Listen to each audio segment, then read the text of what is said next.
Hi everyone. Today we're going to be talking about angles in the plane. This is our introduction to the cast rule, which we'll be talking about next class. So, recall that an angle theta represents a certain amount of rotation. Well, in our diagram here, an angle is said to be in standard position if the vertex is located at the origin, right? And one ray is on the positive x-axis. So that's called the initial side. When we move that arm, according to this red arrow here, that's called the terminal side. Now we want to get to know certain angles and certain quadrants, so we want to be careful of making sure that we have things in the correct spot. So quadrant 1 is here in the top right, quadrant 2, top left, quadrant 3, bottom left, and quadrant 4, bottom right. That's pretty important for us to know that we start in the top right-hand corner, where everything is positive in that top right-hand corner. Our angle theta is usually here, so pretty much from the initial side to wherever that terminal side is. And the x-axis we know as 0 degrees. The y-axis, so for going along the red here, this is 90 degrees. If we continue along on the other side of the x-axis, is 180 degrees. If we continue some more, we get 270 degrees. And if we make a full rotation or an entire circle, we get to 360 degrees. All right. Mathematicians have agreed on the following conventions regarding angles. They say that the rotation represented by an angle must start from the positive direction of the x-axis. An angle is considered positive if the rotation is in the counterclockwise direction. An angle is considered negative if we go in the clockwise direction. And if two angles in standard position have the same terminal side, they're called coterminal angles. So we're going to talk about this a lot today. The idea of coterminal angles. So here, looking at the diagram, in red, if I start at the x-axis and I pull that terminal arm all the way around, I get 120 degrees. Well, another way to get to the same spot is to go clockwise, negative 240 degrees. Well, how did I get that?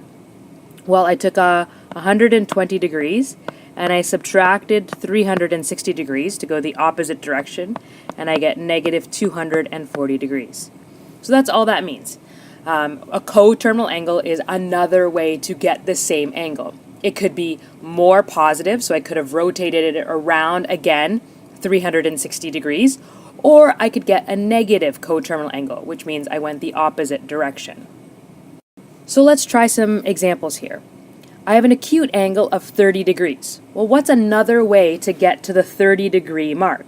Well, if I go 30 degrees minus 360 degrees, I'll get minus 330 degrees. So if I went from here all the way around, I would end up in the same spot at minus 330 degrees. Our right angle we know is 90 degrees. Another way to get to the same spot, so all the way around in the other direction, is minus 270 degrees.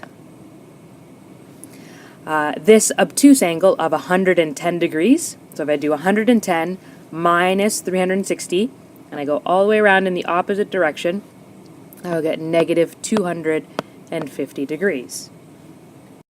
And now if I have 180 degrees in the shaded angle, and I go the opposite direction, this is also negative 180 degrees. And now a reflex angle, so 210 degrees is the shaded area. If I subtract 360, I get minus 150 degrees. So that's this angle right in here. For the purposes of our next little bit, we're going to be talking about the reference angle. I want you to keep this in mind specifically for our next lesson. That's where we're going to be putting it into play exactly. So what you really need to know is that the reference angle is always measured from the x-axis to the terminal side. So right here, this is what this is over here. And the reference angle is always positive and less than 90 degrees. Those are the two things that you need to keep in mind. Now, if I'm looking at my diagram here, okay, and notice that the diagram is split up into 4 quadrants. So quadrant 1 is the top right, look. Quadrant 2, top left. Quadrant 3, bottom left. And quadrant 4, bottom right.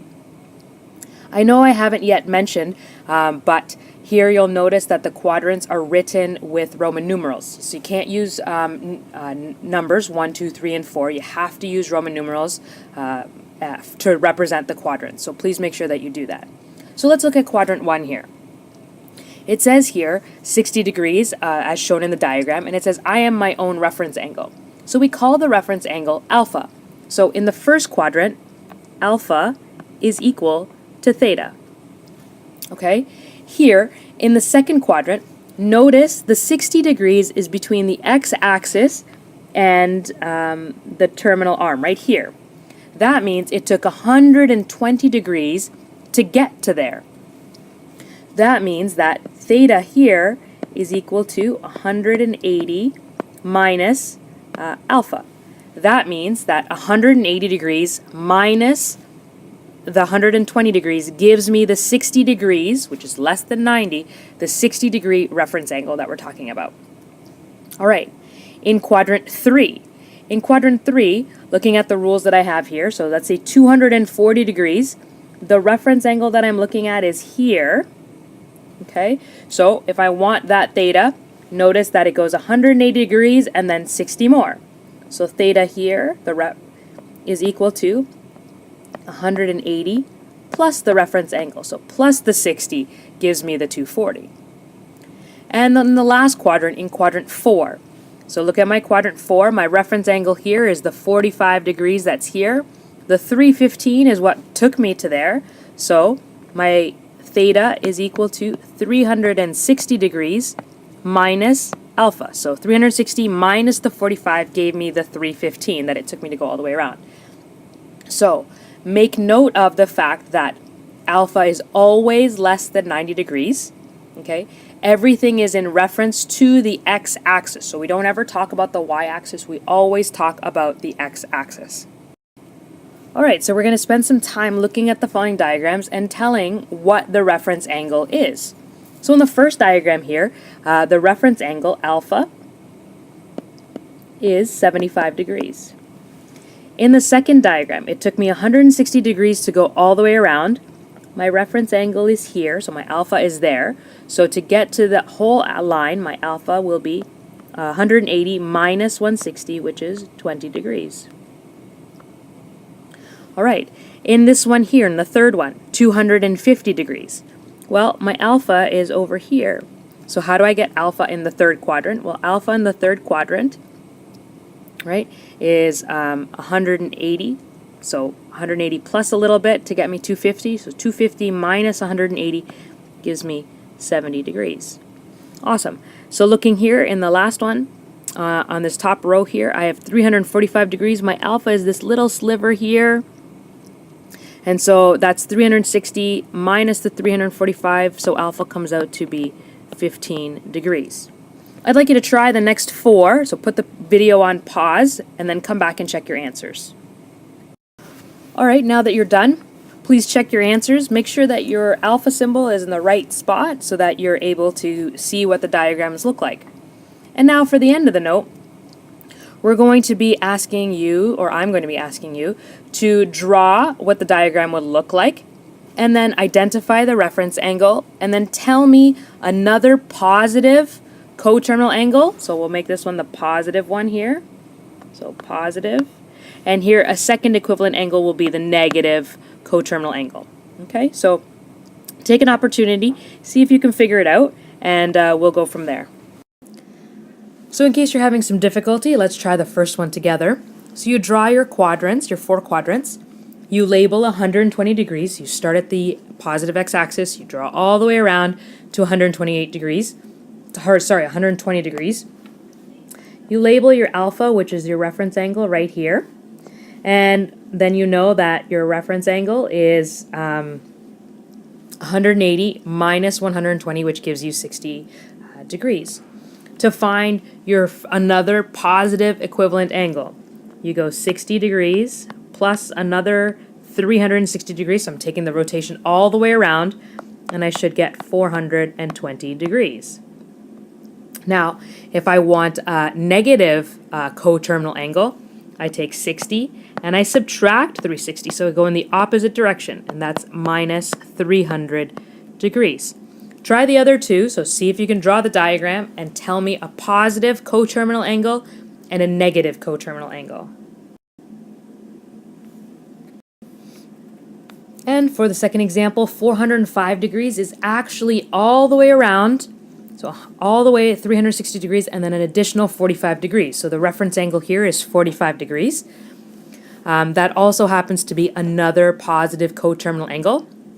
And then the negative coterminal angle is 45 minus 360, which gives you the minus 315 degrees.